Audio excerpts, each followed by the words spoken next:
মালাইকারি বলতে তো চিংড়ি মাছের কথাই মনে পড়ে, কিন্তু আজকে তোমাদেরকে আমি একটা রেসিপি করে দেখাবো। আজকে করব বেগুনের মালাইকারি। তা দেখো বন্ধুরা, কী কী নিয়ে নিয়েছি।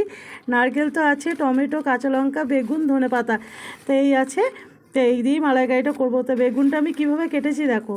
বেগুনটা মানে ডুমো ডুমো করে কেটে নিয়েছি, তবে খোসাটা ছাড়িয়ে নিয়েছি, বেগুনের খোসা ছাড়িয়ে। এই দেখো, কড়াইয়ের মধ্যে সর্ষের তেল আর শুকনো লঙ্কা, গোটা জিরে ফোড়নে দিয়ে এবার বেগুনগুলো আমি দিয়ে দেবো। বন্ধুরা, তোমরা সবাই কেমন আছো? আশা করি ভালো আছো আর আমার এই ভিডিওটা দেখছো। তো চলো বন্ধুরা, এরপর এটা ভালো করে নাড়াচাড়া করে এরপর লবণ আর হলুদ দিয়ে কিছুক্ষণ নাড়াচাড়া করে এবার ঢাকনা দিয়ে দেবো। এবার গ্যাসের যে আঁচটা সেটা একটু কমিয়ে দেবো, কেননা বেগুনটা যাতে ধরে না যায়। ওটা ভাপে ভাপে খানিকক্ষণ মানে প্রায় 10 মিনিট মতো এটা সেদ্ধ হয়েছে। ঢাকনা খুলে দেখো কিছুটা সেদ্ধ হয়ে এসেছে, আসলে জল দিইনি তো। আর এরপর দিয়ে দিচ্ছি টমেটো কুচিটা দিয়েও নাড়াচাড়া করে এবার ঢাকনা দিয়ে দেবো। তারপর কিছুক্ষণ পরে যে আবার ঢাকনা খুলে এরপর দিয়ে দিচ্ছি জিরে গুঁড়ো, লঙ্কা গুঁড়ো আর চিনি।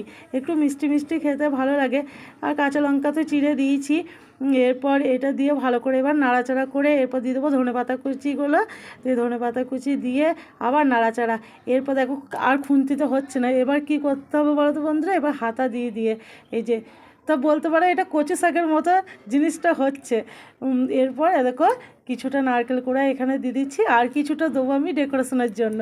তো দেখো নারকেল কোড়াটা দিয়ে ভালো করে আবার নাড়াচাড়া করে নিয়ে এরপর দেখো হয়েই এসেছে মোটামুটি। এবার আমি থালায় তুলে নেবো। তো বন্ধুরা, গরম ভাতে এটা কিন্তু দারুণ লাগে খেতে, রুটি দিয়েও এটা খেতে পারো। তো চলো এবার তুলে নিই।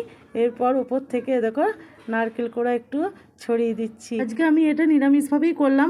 তা তোমরা যদি চাও এতে চিংড়ি মাছ মানে কুচো চিংড়ি মাছও ভেজে দিয়ে দিতে পারো, তো তাহলে তো বলতে হবে না। তো গরম গরম ভাতে এই যে বেগুনের মালাইকারি, এই পুরো ভাতটাই খাওয়া হয়ে যাবে আমার। বন্ধুদের ভিডিওটা কেমন লাগলো অবশ্যই কমেন্টে জানিও। সবাই ভালো থেকো।